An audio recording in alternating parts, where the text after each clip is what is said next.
నమస్తే, నేను మీ Gopi. Welcome back to our channel. ఈరోజు మనతో వచ్చరికి సీనియర్ జర్నలిస్ట్ జగదేవ్ గారు ఉన్నారు. సార్ నమస్తే సార్. నమస్తే అండి. సార్ ఈరోజు ఎన్డీఏ సమావేశంలో భాగంగా పవన్ కళ్యాణ్ గారిని మోదీ గారు పవన్ కాదు నువ్వు ఒక తుఫాన్ అన్నాడు. దాని గురించి మీరేం చెప్తారు?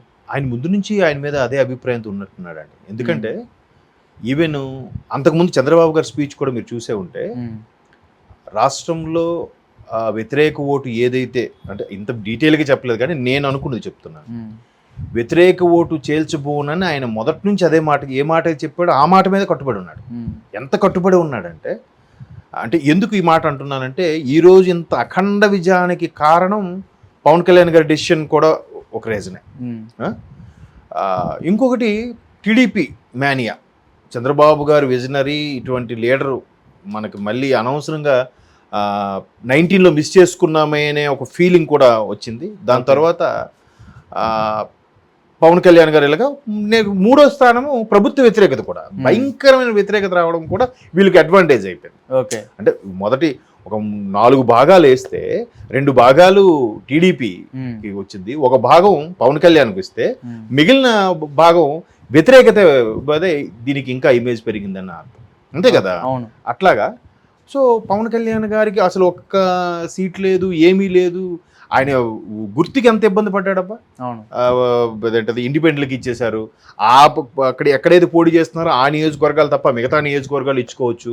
ముందు మీకు గుర్తు కేటాయించాము, తర్వాత కేటాయించలేదు, రకరకాలుగా కదా.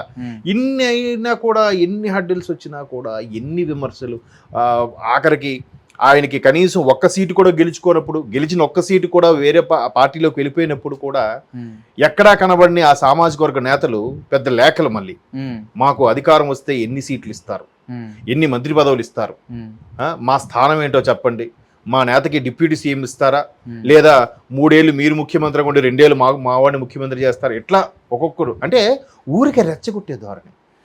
విడిపోవాలి. టీడీపీ జనసేన విడిపోతే మళ్ళీ క్రాస్ ఓటింగ్ అయిపోతుంది, మేమే గెలిచేస్తాం మొన్న ఇక తెలంగాణలో జరిగినట్టుగా. ఇంకా అలాగా ఒక రకమైన ఆలోచనతో ఎట్లాగ రెచ్చగొట్టాలో ఎన్ని అన్నారో తెలియదు. దత్తపుత్రుడు అన్నారు, 4 పిల్లలన్నారు, చంద్రబాబు రాసిన స్క్రిప్టే రాస్తాడన్నారు, వీడికి అది మోరల్ వాల్యూసే లేవన్నారు, త్రివిక్రమ్ గారు స్క్రిప్ట్ ఇస్తారన్నారు. ఇదేంటి వీళ్ళందరూ వ్యాపారాలు చేసుకోవచ్చు కానీ ఈయన సినిమాల మీద మళ్ళీ అంటాడు, అటొక్కాలు ఇటొక్కాలు అంటాడు, ఈయనకి చిత్తశుద్ధి లేదన్నారు. ఒకటి కాదండి, ఎన్ని చెప్పారండి. ఆఖరికి ఆయన కాంప్రమైజ్ అయ్యి సర్లే రాష్ట్రం కోసం రాష్ట్ర ప్రజల కోసం నేను ఇబ్బంది పడుతున్నానని చెప్పి మీరు కొద్దిగా సంయమనం పాటించండి అని చెప్తున్నప్పుడు కూడా కొంతమంది లాస్ట్ మూమెంట్లో కూడా టికెట్ ఇవ్వలేదండి, అబలే వెళ్ళిపోయిన వాళ్ళు ఎంతమంది. అన్నీ కూడా ఈవెన్ తెలంగాణ అసెంబ్లీ ఎన్నికలప్పుడు కూడా మోదీ గారు ఇక్కడికి వచ్చినప్పుడు క్యాన్వాసింగ్కి వెళ్తే, ఇక్కడ మోదీ గారితో రేపు పొద్దున్న ఫ్యూచర్లో అవసరం ఉంటుంది, ఎన్డీఏ భాగస్వామి మరలా టీడీపీని కలపాలి, ఎందుకంటే ఎన్డీఏ మరలా ఒకవేళ వ్యతిరేకత సెంట్రల్లో బాగా వ్యతిరేకత వీస్తుంది, నార్త్ రాష్ట్రాల్లో రైతు ఉద్యమాలు వ్యతిరేకత వీస్తుంది, పైగా 3వసారి వస్తే బీజేపీ కూటమి, అలాంటప్పుడు కంపల్సరిగా టీడీపీ లాంటి పార్టీ అవసరం అని ముందే ఆలోచించారేమో. బీజేపీతో అలా గట్టి పెట్టుకుని ఉన్నారు. తెలంగాణలో కూడా ఏదో బీజేపీతో పొత్తుతో భాగంగా ఒక 8 స్థానాలు ఏదో పోటీ చేశారు, నామకే వస్తే 8 స్థానాల్లో 3-4 స్థానాల్లో క్యాన్వాసింగ్ వెళ్ళారు, మిగతా స్థానాల్లో క్యాన్వాసింగ్ కూడా వెళ్ళే. అలాంటి సందర్భాలు కూడా నరేంద్ర మోదీ గారు పిలిచి పక్కన కూర్చోబెట్టుకొని మేరా సాత్ పవన్ హాయ్ అన్నారు. దాన్ని కూడా మళ్ళీ ట్రోల్స్ చేశారు, మేరా సాత్ పవన్ హాయ్ అని. దాన్ని ఎటకారంగా బ్రహ్మానందం గారు ఇవి పెట్టేసి నవ్వించి పెట్టి, పవన్ అంటే ఉత్తి గాలి, ఏం లేదు, వీడి వల్ల ఉపయోగం ఏంటి, నరేంద్ర మోడీ ఏంటి ఈయన నమ్ముతున్నాడు, ఈయన పక్కన కూర్చోబెట్టుకున్నాడు ఏంటంటే రకరకాలుగా మరి చెప్పలేము. ఒక్క సీటు కూడా ఈడేందబ్బా పవన్ అని చెప్పి ఎటకారం, ఇట్లా రకరకాలుగా జరిగింది. అన్నిటికీ ఓర్చుకున్నాడు ఆయన, ఏమీ మాట్లాడలే. ఈవెన్ పిఠాపురంలో పోటీ చేసిన వంగ గీత గారు విమర్శించారు కానీ ఈయన మాత్రం ఆయన విమర్శించలే, ఒక్క మాట కూడా అనలే. ఈమె ఒకప్పుడు అన్నగారి పార్టీ పెట్టినప్పుడు అందులో ఆవిడ ఒక మహిళా నాయకురాలుగా ఆవిడ సమర్థత నాకు తెలుసు, నేను అందుకే మాట్లాడను కూడా ఒక మాట అన్నాడు. ఈవెన్ రోజా గారు ఆయన ఒక నాయకుడా, గాడిదకి వచ్చినట్టు 50 ఏళ్ళు వచ్చాయి, ఎన్ని పదాలు వాడింది ఆవిడ. అయినప్పటికీ ఆయన ఏమన్నాడు పవన్ కళ్యాణ్, రోజమ్మ నువ్వు కూడానా అని అన్నేసాడు, ఆపేశాడు తప్ప ఏమనలే. అంటే నువ్వు కూడా నన్ను అనేసేదానివి అయిపోయావా తల్లి అన్నట్టుగా భావంతో మాట్లాడే తప్ప ఆవిడ కూడా ఏమన్నా. ఎంతమంది ఆడొక సన్నాసి, ఆడొక వేస్ట్ ఫెల్లో, ఆడికే దిక్కు లేదు అని ఇలాగ మాట్లాడారు. కావాలని ఆయన సినిమాలకు వచ్చేసరికి 10 రూపాయల టికెట్లు పెట్టడం, ఎన్ని చేశారబ్బా. అయినా అలా ఓర్చుకున్నాడు. ఈరోజు ఎన్డీఏ కూటమిలో పార్లమెంటు, దాన్ని ఏదో హాల్ అంటారబ్బా, ఆ హాల్లో ఆ భాగస్వాములు అందరూ కూడా వేదిక మీద కూర్చుంటే ఇతనికి 2 వచ్చే ఎంపీ స్థానాలు, ఈయన కూడా లాస్ట్ లో కూర్చొని ఉన్నాడు. మీరు చూసారే లేదు, టేబుల్ మీద కదా, స్టేజ్ టేబుల్ అనుకోండి అది.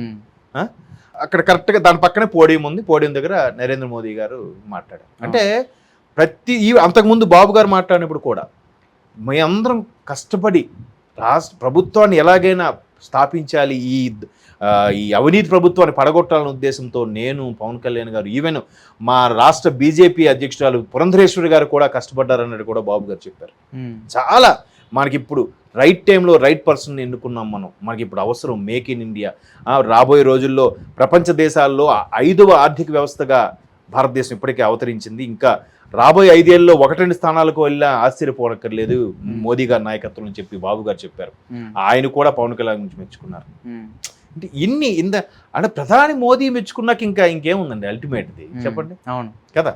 ఆయన ఇప్పుడంటే కూటమిలో ఉన్నాడు, మెచ్చుకున్నాడు అనుకోండి. ఏమి ఒక్క సింగిల్ సీటు కూడా లేను. మీరే చెప్పినట్టున్నారు కదా, ఆయన ఒక ఎమ్మెల్యే ఏమీ లేవు సార్ ఆయనకని. ఏవో పంచాయతీ ఏవో ఉన్నాయో కానీ ఇవి ఏమి లేవు సార్, అంతే కదా. అలా నిజంగా అంత మెజారిటీ ఉంటే ఆ గ్లాస్ గుర్తు అప్పుడే కన్ఫర్మ్ అయ్యేది కదా. అవేం లేక కదా ఆయనకి ఎంత ఇబ్బంది పెట్టారు. ఎమ్మెల్యేలు ఒక ఎంపీ వేస్తే గ్లాస్ గుర్తు కన్ఫర్మ్. ఇప్పుడు కన్ఫర్మ్ అయిపోతుంది అది. పైగా మోదీ గారు పక్కన కూర్చున్నాడు అబ్బా, మళ్ళీ ఇవాళ కూడా మోదీ గారు నిలబడితే పక్కనే ఉన్నాడు ఆయన. పవన్ అంటే ఒక గాలి కాదు, అదొక తుఫాను, ప్రభంజనం అనే అర్థంలో ఎంత బాగా మాట్లాడాడంటే. అంటే దాన్ని ఏమంటారు, నవ్విన నాపుచేనే పండుతుంది అన్నట్టుగా ఎన్నో భరించాడు. మీరు నిన్న పవన్ కళ్యాణ్ గారు ఆ ఫ్యామిలీతో వీడియో కూడా చూస్తే ఇంట్లో చాలా చాలా ఎమోషనల్ అయిపోయారు అందరూ, అంతే కదా. చెప్పులు ఇప్పి అన్నగారు కాలు మీద పడ్డాడు. ఎందుకు పడ్డాడు చెప్పండి? అంటే అన్న దైవంతో సమానం అంట. దైవం అది, ఇది ఎలాగో కామన్. అది ఏ సభలో కూడా ఆయన ఏం చెప్పాడంటే, నాకు అన్నయ్య వదినే తర్వాతే తల్లి తండ్రి కూడా, నేను ఇంటికి చిన్నవాడు అవడం, నేను ఏదైనా ఫ్రీడంగా మాట్లాడడం కూడా వదిన గారు అన్నయ్యకి చెప్పేవాడు, వాళ్ళే చెప్పారు. ఇప్పుడు పవన్ కళ్యాణ్ గారికి ఎంత ఇమేజ్ కారణం ఏంటి? సినిమా. ఆ సినిమా భిక్ష పెట్టింది. సినిమాలోకి ఎలా వచ్చాడు ఆయన? మెగాస్టార్ తమ్ముడుగా వచ్చాడు కదా, అంతే కదా. తర్వాత ఈయన సొంత మానియా క్రియేట్ చేసుకున్నది వేరే విషయం, బట్ బీజం మాత్రం మెగాస్టార్ కదా. సో అందుకే అన్నయ్య అంటే అంత రెస్పెక్ట్, తండ్రితో సమానం. ఏజ్ గ్యాప్ కూడా ఎక్కువ, ఇద్దరికి ఇంచు దగ్గర 18 ఏళ్ళు ఎంతో తేడా ఉంది. మరి తండ్రితో సమానం కదా. అందుకే వీళ్ళెవరికి లేని చిరంజీవి గారు ఉంటే, అంటే చిరంజీవి పెట్టించుకోరేమో కానీ ఈయన ఊరుకోడు ఇప్పుడు. సో మొత్తానికి ఆయన చెప్పాడు కదా, నేనైతే చాలా సందర్భాలు చదివాను, నేను తగ్గిపోయాను కానీ తమ్ముడు అలా కాదు, గెలిచేదాకా వదలడని కూడా చెప్పాడు చాలా ఆడియో ఫంక్షన్లో మెగాస్టార్ చిరంజీవి. సో ప్రధానికి ఇచ్చిన కితాబు కంటే ఏది ఎక్కువ కాదు ప్రస్తుత పరిస్థితుల్లో నాకు తెలిసి. మేమందరం కష్టపడి రాష్ట్ర ప్రభుత్వాన్ని ఎలాగైనా స్థాపించాలి,